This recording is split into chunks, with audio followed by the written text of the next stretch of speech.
Bem, pessoal, Deus é bom e sua misericórdia dura para sempre. Vamos lá, vamos aprender de Deus, né? Vamos ter fé aí, vamos aprender de Deus aí.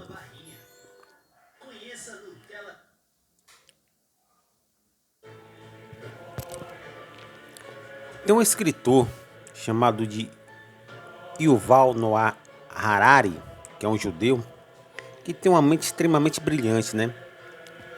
E nenhum de seus livros, né, chamado de Homo Deus, ele diz assim, ó: o dataísmo nasceu da confluência explosiva de duas marés científicas. Os 150 anos que transcorreram desde que Darwin publicou A Origem das Espécies, a ciência biológica passaram a ver os organismos como algoritmos bioquímicos. Tá entendendo? Simultaneamente, nas 8 décadas desde que Alan Turing formulou a ideia da máquina que leva o seu nome, cientistas da computação aprenderam a projetar e fazer funcionar algoritmos eletrônicos cada vez mais sofisticados. O dataísmo reúne os dois assinalados que exatamente mantêm as mesmas pegadas e leis matemática. E os algoritmos eles são aplicados ao mundo, ao universo biológico, como também eletrônico. Ou seja, a ciência chegou à conclusão de que os algoritmos eles existem tanto no campo virtual, no campo cibernético, no campo eletrônico, como também existe no campo biológico. Tá entendendo? Ou seja, nada é por acaso. Quando o seu DNA, quando o seu DNA ele está formando o seu corpo, porque quem é o maestro biológico do corpo é o DNA. Quando o DNA está formando o seu corpo, quem é que está por trás, passando toda a informação para as células, ao DNA, para formação de todo o seu corpo, formação de todo o seu organismo, enfim, de todo, sabe, de todo o padrão biológico que vai ser formado em você, porque são o DNA que forma o pulmão, o coração, o cérebro, laringe, faringe, esôfago, tudo isso aí, né? Quem faz é o DNA. Mas quem é que manda no DNA? E quem é que tem o domínio sobre o DNA para o DNA atuar, operar, efetuar de forma maravilhosa? Sabe? Nós não podemos atribuir isso ao acaso, porque o acaso não existe. A Bíblia diz bem assim: a sorte é lançada, mas a decisão vem de Deus, ou seja, não existe sorte, existe o operar, sabe? Existe o efetuar de Deus em todas as coisas. Você vê que os discípulos, né, os apóstolos, quando Judas tinha que ser substituído porque ele se suicidou, ele morreu. O que foi que aconteceu? Os apóstolos lançaram sorte, mas na verdade não existe lançar sorte, sabe? Por trás dessa sorte existe um operar, um efetuar de uma magnitude inalcançável, inatingível, que é Deus. Ou seja, Deus opera através de todas as coisas, sabe? Do mecanismo da equação humana, ou seja, de um chute que os seres humanos dê até ao cabeceio, sabe? Enfim, tudo que os seres humanos for fazer, né? Dentro de qualquer campo, dirigindo, correndo, sabe? Jogando bola, futebol, nadando, todos esses movimentos, sabe? Essas acrobacias, né? Esses marabalismos aí, tudo isso aí, né? Todo esse movimento, tudo que existe, os movimentos dos mares, né? Os movimentos aí, né? Do universo, né? Porque Karl Marx ele fala uma coisa que é muito importante. Ele disse bem assim que o universo é matéria em movimento, ou seja, o universo está se movimentando constantemente. Realmente Existe a matéria escura e energia, a matéria escura e a energia estranha, né? A matéria escura e a energia estranha, elas existem, estão aí. E a ciência já confirmou que ela existe, mas elas não conseguem ser assim estudada, né? Não tem ainda ciência para estudar elas, mas elas existem. Karl Marx falou, outros judeus, ele disse assim que o universo é matéria em movimento. E o que que acontece? Todo esse bailar, né, dos planetas, né, dos satélites, dos asteroides, das estrelas, de todo o universo, né, de todas as galáxias, de todo o sistema solar, tudo aí é regido por uma força, um poder, um algoritmo, sabe? O próprio átomo é uma espécie de algoritmo. O átomo é um algoritmo que ninguém pensou antes, mas é um algoritmo, ou seja, é através dessa fronteira aí que Deus começa a atuar, que Deus começa a efetuar, sabe? Então, nós seres humanos aqui não estamos debaixo de uma casa, nós estamos debaixo de uma ordenância, nós estamos debaixo sim de um poder, de um domínio, sabe? De um governo que é Deus, meu irmão. Tá entendendo? Você vê que Jesus, quando ele lança lá a rede, é um momento que Pedro tinha relutado, né, para tentar pegar peixe. Ele não conseguiu, nem ele nem os marujos que ali estavam, sabe? O que foi que aconteceu? De repentemente, os peixes afloraram, foram centralizados em um local só. Para quê? Para poder ele lançar a rede, ou seja, lançar a sorte, mas de sorte não teve nada, porque eles fizeram uma pesca maravilhosa e te retiraram dali uma grande quantidade de peixe a ponto, né, de as redes ali se romperem. Eles pediram ajuda ali. Eles tinham tanto em abundância que pediram ajuda aos navios que estavam a pique ali, né? Mostrando que não existe a casa, existe o operar, o querer, o efetuar de Deus em todas as coisas, sabe? Deus, ele tem o domínio, o poder, a majestade de todas as coisas, do micro ao macro. Deus governa todas as coisas. É por isso que Deus dá livramento, é por isso que, sendo que Deus dá livramento dentro do que Ele quer, sabe? Deus, ele olha o corredor de sua história e vê que você está na missão. Enquanto você não cumprir sua missão, Deus, ele vai estar te dando sim livramento. O seu livramento só vai ser esgotado quando, na verdade, chegar ao fim. Ou seja, você concluiu sua missão, você tem que voltar para o mundo espiritual. Você não foi feito para viver nesse mundo eternamente. Em algum momento a gente vai ter que deixar esse corpo, sabe? Em algum momento a gente vai ter que deixar essa vida, essa existência e realmente morar nos céus. Porque assim, ó, preste bem atenção. Nós carregamos biologicamente, sabe, uma árvore genealógica desde os nossos antepassados até agora, sabe? Essa carga de arsenal biológico nós temos em nós, que é o DNA, sabe, de toda essa árvore genealógica de nossos antepassados que chegou até nós. Nós carregamos e mantemos elas vivas em nós, sabe? Ou seja, quando você for ter um filho, uma filha, você vai repassar essa carga genética para os seus filhos, para suas filhas. Tá entendendo? Esse DNA, esse cromossomo, são 23 do pai e 23 da mãe, que vai ser repassado aí para os filhos e depois para os netos, assim por diante, sabe?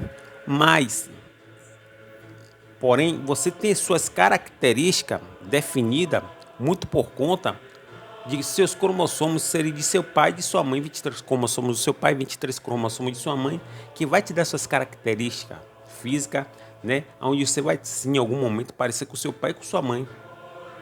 Sendo que isso aí a nível físico, a nível espiritual, isso aí cai por terra, meu irmão. Por quê? Porque a sua matéria carrega a árvore genealógica, carrega assim cromossomos que definem aí a sua aparência, o seu status, enfim, define o seu mundo físico, o seu mundo material, o seu eu físico. Mas o seu eu espiritual, que está aqui de passagem, o seu eu espiritual que está aqui por uma missão, ele não tem DNA, sabe? Ele é eterno em Deus. Ele tem um DNA, a genética única, exclusiva do Criador, porque ele é espiritual. A Bíblia diz que nós temos um templo não feito por mãos humanas, disse Paulo, que esse templo é isso. Somos duas espécies de Adãos. Nós somos duas espécies de Adão. O primeiro Adão, que é o físico, que carregamos essa árvore genealógica, e o segundo, que é o espiritual, que não tem pai biológico. Ele é eterno, sabe? Por essas questões, sempre nós fomos espirituais e vamos voltar ao estado espiritual, aos planos espirituais. E ansiamos por isso. Quando você vê uma pessoa com depressão, quando você vê uma pessoa triste, né, você vê a pessoa com anseio até de suicídio, de se matar, ou ela está vendo uma dificuldade tamanha, muitas vezes essa pessoa ela almeja tirar a própria vida dela. Na verdade, ela não vai tirar a própria vida dela, ela vai se autolibertar. Mas só que é o seguinte, não podemos nos libertar enquanto nossa missão aqui não for cumprida. Tá entendendo? Nossas missões têm que ser cumpridas, porque tem missões que vêm de forma longa, tem missões que vêm de forma mediana, mas tem missões que vêm de forma curta, sabe? Tem pessoas que só vêm te dar um oi e volta logo. Tem outras não, que demora mais um pouco, tem outras que têm missões mais alongadas. Mas no total, em algum momento a gente almeja voltar para o mundo espiritual. Ou seja, a nossa mente aqui nesse mundo é apagada. Quando nós somos batizados, caímos, adentramos dentro desse mundo físico, que é esse universo, né, físico, dentro desse planeta Terra aqui, somos batizados, somos mergulhados para cá, né? Nascemos presos dentro de uma barriga, né? E aí somos expostos para fora depois de 9 meses, e aí nossas mentes, nossas memórias são apagadas. O mundo espiritual faz isso. E aí vamos, então, gradativamente crescendo. E a proposta que você vai crescendo, né? Você vai começando a identificar as coisas, sabe? Memorizar as coisas, formar a sua mente, formar aí o seu padrão de memória. E aí sim, você vai adquirir um idioma, você vai adquirir aí, né, todo o conhecimento dentro do conteúdo cultural, geográfico que você se encontra.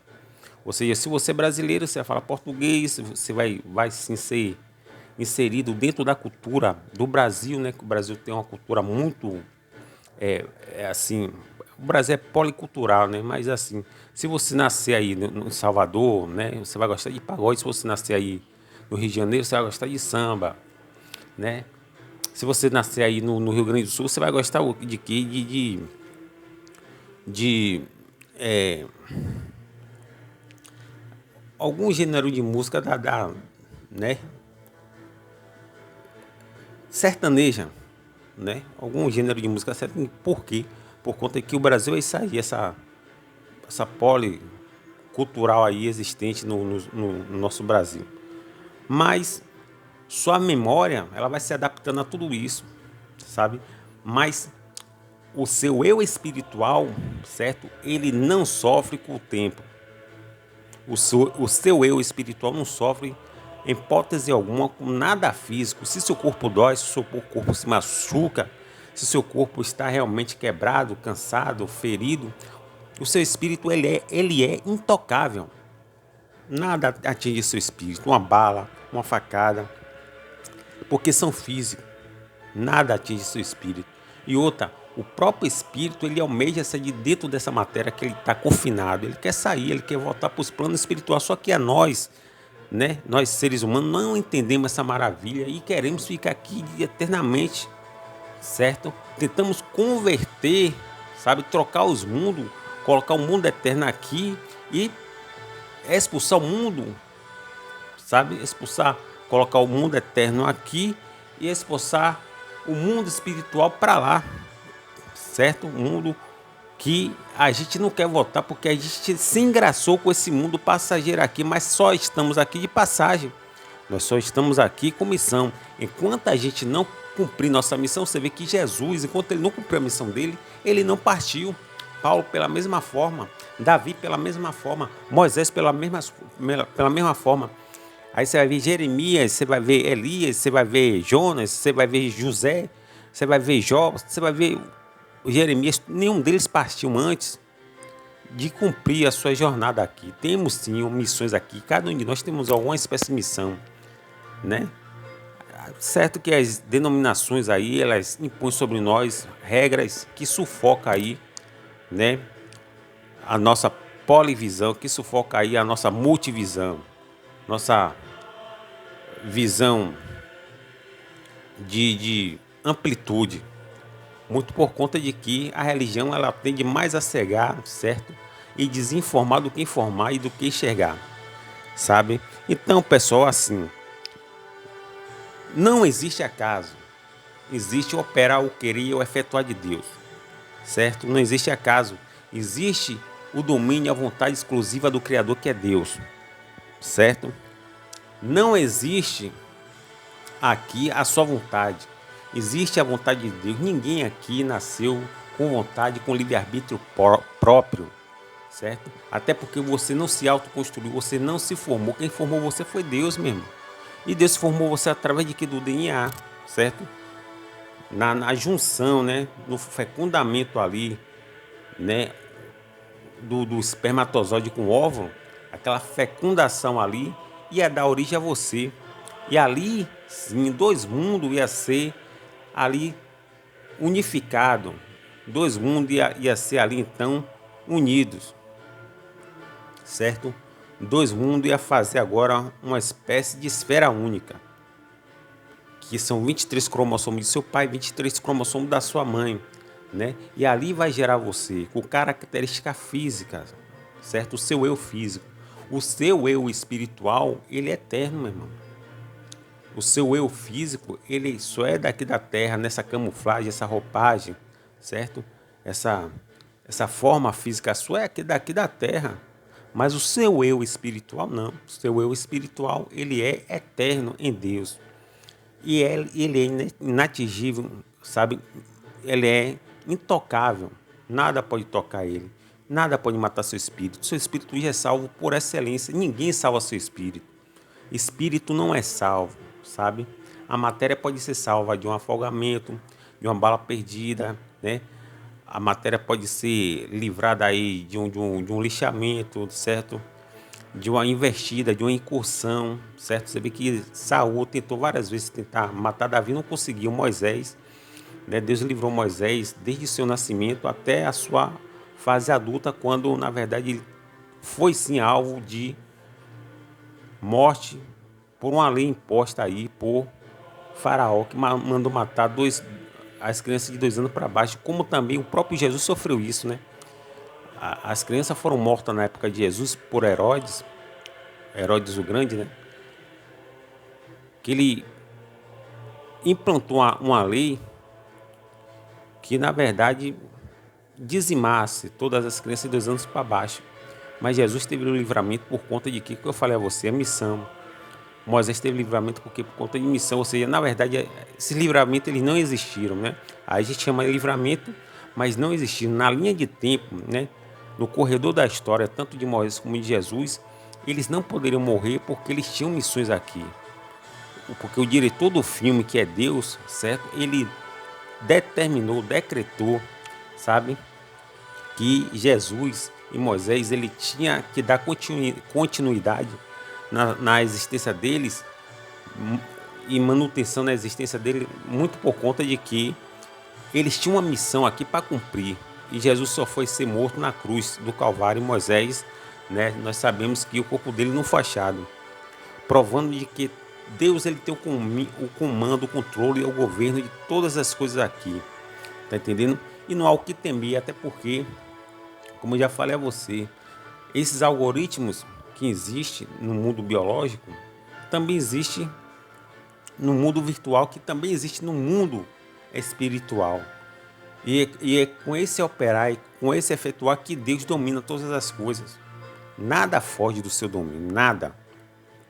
Se você jogar um dado para cima, né, dentro do nosso conhecimento, nossa velocidade humana, você vê que o dado ele pode cair em qualquer número, mas Deus já sabe qual o número que vai cair aquilo ali, porque nada é por acaso, porque Ele controla todas as coisas, e o número que Ele quiser é o que vai dar, sabe? Então hoje os seres humanos, a ciência está se aproveitando e desfrutando dessa grandeza, desses algoritmos, para poder criar aí até computador, smartphone, né? Televisores inteligentes, câmeras artificiais, com reconhecimento artificial, nanotecnologia, né? Essa fusão aí do transhumanismo, o metaverso, tudo isso aí, todo esse conteúdo aí, sabe? Inclusive, essa questão aí, né? De avatares virtuais que hoje existe. Mas isso só é possível por conta dos algoritmos, tá entendendo? Os algoritmos virtuais fazem isso, os algoritmos cibernéticos permitem isso acontecer. Você vê que você está jogando um videogame, um PlayStation, ou então um Xbox, sabe? Ou qualquer um videogame, você tem o domínio daquele videogame muito por conta de uma construção ali, né? Que lhe permite você controlar aquele avatarzinho, aquele bonecozinho ali. Da mesma forma e maneira que os algoritmos atuam ali, os algoritmos espirituais atuam em todo o universo e governam tudo. Ou seja, Deus ele tem um controle, o governo de todas as coisas, inclusive da sua vida. Mesmo você fazendo parte aí dos 7 bilhões de seres humanos, Deus não perdeu o controle de absolutamente nada mesmo, nada. Sabe? É por isso que Deus ele fala com autoridade, para não temer o homem. Porque o mal só vem para a nossa vida se Deus quiser. Pode se levantar quem for, meu irmão. Você vê que se levantou Faraó contra Moisés. Moisés era um verdadeiro, sabe, vagabundo ambulante, né? Um mero homem, sabe? O cara virou um Zé Ninguém. Um homem que tinha tudo acabou virando um Zé Ninguém. E mesmo ele sendo um Zé Ninguém, entre aspas, ele vai e vota, né? Porque Deus ordenou ele votar. E chegando lá, ele vai enfrentar em uma cariação o xerife do mundo que é Faraó, meu irmão. Mostrando que Deus ele tem domínio sobre todas as coisas. Você vê que existia a cidade de refúgio, né? E hoje a nossa cidade de refúgio é Jesus. O próprio Lutero, ele fez uma canção, Martin Lutero, exaltando a grandeza da proteção de quem? De Deus. Por quê? Porque em um exato momento onde o esclero católico, certo? Os pontífices católicos, né? No exato momento que todo esse poderio católico ia assim massacrar Lutero, ele foi salvo, né? Foi livrado através de um Kaiser alemão, né? Que cuidou de Lutero. E aí Lutero entendeu que realmente Deus ele se fez presente, né? Protegendo ele dos seus algozes. Porque tem muita gente querendo ver a minha e a sua queda, meu irmão. Mas só que Deus ele tem um controle de todas as coisas. Você vê quando lançaram Daniel na cova dos leões, Deus ele controlou o instinto do leão ali. E assim como existe esses instintos de leões, né, dentro da cova ali, no mundo de trevas que se existia ali, que se fazia presente ali, o próprio Deus no Salmo deixou isso bem claro através de Davi, dizendo o seguinte, que tem homens que têm coração indomáveis de leão, agem como leões. No Salmo está assim.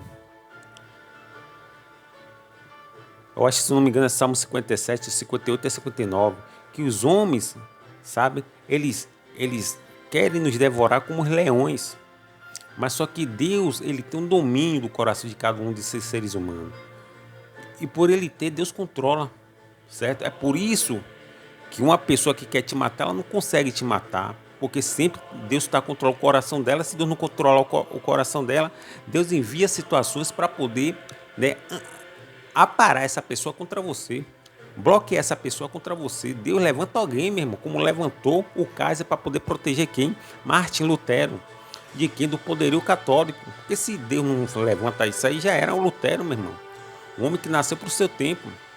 E no seu tempo ele fez a reforma, né? E o que é que acontece? Então Deus ele tem todo e cabal domínio sobre todas as coisas, meu irmão. Sabe? Não há o que temer. Então, Jesus é nossa cidade de refúgio, certo? Ele tem o algoritmo de todas as coisas em suas santas mãos. Ele tem o domínio, a majestade e o controle, sabe? Tem muita gente aí querendo ver o meu e o seu mal, mas só que esse mal que eles querem não vai vir. Foi isso que aconteceu com Davi, foi isso que aconteceu com Moisés, foi isso que aconteceu com José. Quando esses homens, com o próprio Daniel, né? E todos eles triunfaram. José, ele triunfou, se tornou o segundo homem mais importante do Egito. Moisés triunfou sobre Faraó, né? Davi triunfou sobre Saul e o próprio, né, Jó triunfou sobre a situação que ele estava flagelado. Ele voltou de novo a ser restituído. E o próprio Jesus, ele triunfou sobre a cruz. E hoje nós temos uma cidade de refúgio que é Jesus, para que nossos inimigos não venham de contra a gente e tirem nossa vida, até porque eles não têm domínio sobre nossas vidas. Ou seja, a Bíblia diz bem assim: essas ovelhas são minhas. Eu tenho poder de dar e de tomar elas, certo? Ou seja, Ele tem nossas vidas em suas santas mãos, Deus. Deus tem nossas vidas, então só Deus pode nos entregar um inimigo, coisa que eu acho que Ele não vai fazer nunca. Como Ele não entregou Davi na mão de Saul, porque se entrega, Saul mata. Como Ele não entregou Martin Lutero na mão, né, dos clero católico, do poderio católico, dos pontifiques católicos aí. É assim que Deus faz, meu irmão. Deus nos protege. E muitas vezes Deus te protege de uma forma que você não imagina. Imagine Deus te proteger daquilo que estão te acusando. Olha que confusão, olha que maravilha, olha que grandeza. Estão acusando você de algo e Deus está usando o que estão te acusando e te protegendo. Durma com um barulho desse, meu irmão. Veja que Deus maravilhoso. Esse cara é isso, essa mulher é isso. Deus protege você dentro daqueles que eles mesmos estão te acusando. Foi assim que Deus protegeu Daniel. Foi assim que Deus protegeu Sadraque, Mesaque e Abidnego na fornalha. Está entendendo? Então, daquilo que acusaram ele, Deus pegou isso aí e protegeu eles. Assim também foi a mulher adúltera. Eles acusaram a mulher adulta de adultério e dentro daquilo que eles, né, indiciaram ela, o próprio Jesus converteu aquilo em salvação para a mulher adúltera. Imagine bem, meu irmão, que coisa maravilhosa. Não há o que temer, meu irmão. A Bíblia diz que para Deus não há nada impossível. Ele sabe como atuar, como operar. Então, na nossa mente, a gente tem saída para muitas coisas. Você tem saída na sua mente, meu irmão. Você vai escolhendo na sua mente, você sabe que se você pedir a Deus para acertar na Mega Sena, você sabe que sorte não existe. Já falei aqui, Ele pode te dar sim, né, o prêmio e o resultado da Mega Sena para que você vença e ganhe. Mas só que é como que Deus te abençoasse e com esse poder que você tem, você fugisse do esquema, né, do processo de Deus. Só que Deus não quer isso. Deus, ele quer mostrar, ele quer Deus na sua vida atuando da forma e da maneira que ele quis e quer, através de processo. Deus trabalha com o processo gradativamente. Você está sofrendo, está doendo, mas está aprendendo, né? Como diz a música. Então é assim, como disse Lázaro. Eu vou passando pela prova, dando glória a Deus. Você vê que a natureza não dá salto, né? A pessoa não nasce aqui e de repente já está com 40 anos. É gradativamente a mesma coisa. Deus, ele trabalha nossas vidas com processo. Tudo que for, né, de forma aí aleatória, de forma súbita para nossas vidas, pode nos levar à morte.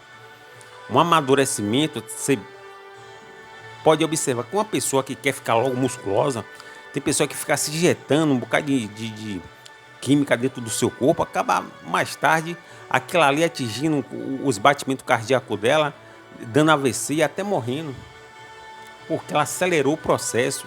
Tem pessoas que quer acelerar o processo de crescimento se injetando, sabe? E aquilo ali mais tarde vai gerar o quê? Vai gerar algum transtorno biológico contra ela mesma. Ela pode morrer com aquilo ali. A pessoa que fica colocando, se submetendo a inúmeras cirurgias plásticas para tentar ficar rejuvenescida, mais tarde, meu irmão, aquilo ali a conta vai chegar contra ela. Você vê que muitas pessoas morrem, né? Como Clara Nunes morreu por conta de uma vaidade. Quantas pessoas morrem por conta de vaidade? Tá entendendo? Uma vez eu li uma reflexão em que a borboleta, ela tem um processo para se tornar borboleta, né? Ela é uma larva, mas tem um processo chamado de metamorfose, né? Essa metamorfose é de suma importância para quem? Para a borboleta. Mas o que foi que aconteceu? Teve um homem que ele foi lá E para ajudar aquela lava, certo? A se desfigurar, né? Se desfinhar ali, né? Se desfazer da, da sua metamorfose, ele foi lá e cortou a asa. Ele cortou a asa da borboleta. E ele cortando a asa da borboleta, ele potencialmente ele interviu no processo de crescimento da metamorfose da larva para a borboleta. Quando a borboleta ela consegue sim aí se tornar uma borboleta no processo, as asas dela não batem. E as asas dela não baterem, ela não conseguiu pegar voo. E por ela não pegar voo, meu irmão, ela foi presa fácil para quê? Para os predadores. Você vê que Moisés só se tornou Moisés porque houve um processo. Davi só se tornou Davi porque houve um processo. José só se tornou José porque houve um processo, meu irmão. Deus trabalha com o processo e mostrar a todos nós que Ele é a nossa segurança, a nossa proteção e a nossa cidade de refúgio, que é Jesus. Jesus é a cidade de refúgio de todos aqueles que estão sendo sim perseguidos e condenados. Vinde a mim todos que estão cansados e oprimidos, e eu vos aliviarei. Então ele é a cidade de refúgio de cada um de nós. Né? E não temos muito o que temer, até porque ele tem um domínio sobre todas as coisas. Você vê que Saul nunca alcançava Davi, muito por conta de que Davi estava na dimensão da luz. E Saul estava na dimensão de quê? Das trevas. Ele era uma espécie de espectro, sombra. E a luz, né, que se propaga no vácuo, com cerca de 3 trilhões aí por segundo, é algo realmente incrível. Você vê que a velocidade da luz é tão incrível que o Sol, que tem cerca de 150 milhões de quilômetros do nosso planeta Terra, a luz que chega até nós, né, chega aqui em 8 minutos. Você vê a velocidade que é a luz. Chega em 8 minutos. Quando você acende a luz da você vê que instantaneamente ela acende. Mas houve um tempinho, mas a velocidade da luz é incrível. A única coisa que pode trafegar na velocidade da luz, na sua marola aí do vácuo, é na verdade energia, né? A luz ela tem sua dualidade, a dualidade da luz ela é fótons e ela é fótons e também ela é aí onda. Tá entendendo? Ao mesmo tempo que ela é onda, ao mesmo tempo ela é fótons, ou seja, ela é energia. Nada físico consegue alcançar a velocidade da luz, porque no dia que alcançar é desmaterializado. Tudo que tentar alcançar a velocidade da luz é desmaterializado, é desfigurado, é destruído, sabe? Você vê que quando um asteroide, um meteorito, ele entra na atmosfera da Terra, o que é que acontece? Ele é inserinado, sabe? Ele é desmaterializado, porque ele alcança uma velocidade tamanha, não chega nem perto da velocidade da luz, mas a velocidade é tamanha que ele faz aquele risco ali que nós chamamos de estrela cadente, mas na verdade não é estrela cadente, né? Hoje sabemos que é meteorito, são milhares dele aí cortando aí nossa atmosfera. Mas viajar na velocidade da luz é impossível, só a energia pode fazer isso, sabe? Só energia. E nós, seres humanos, não temos essa capacidade de viajar, porque no dia que a gente viajar na velocidade da luz, vamos sim desmaterializar-se, vamos deixar de existir, tá entendendo? Mas o nosso espírito, ele viaja em qualquer dimensão, porque ele não é feito de nada físico. Você pode observar que Jesus, ele conseguiu se transfigurar, certo? Ele se transfigura, sabe? E ali você vê que ele tem um poderio, né, da dupla identidade dele, da dupla personalidade dele. Ele, ao mesmo tempo, ele era homem, ao mesmo tempo ele era filho de Deus. E como filho de Deus, ele mostrou que ele sim poderia se transfigurar em luz. E os discípulos viu Jesus, né, na sua áurea, com a sua sinergia aí, com toda a sua plenitude e poder, né? Eles viram ali a grandeza de Jesus, mostrando que Jesus ele tem capacidade de trafegar e navegar na dimensão que ele quiser, porque ele é luz, sabe? E você vê que o corpo de Jesus não foi desmaterializado. Por quê? Porque ele é o Senhor e dono da ciência e de todas as coisas, meu irmão. Sabe? Ele tem o poder e a majestade sobre tudo. Então, o acaso não existe, sabe? O que existe é o poder de Deus, certo? Não temas, porque na verdade Deus ele tem o controle de todas as coisas em sua santa mão. Ele tem a rede aí estendida, né, sobre todas as coisas, e ele tem como atuar e operar e te beneficiar, porque todas as coisas concorrem para o bem daquele que ama a Deus. Então não há o que temer, pessoal. Que Deus continue nos abençoando.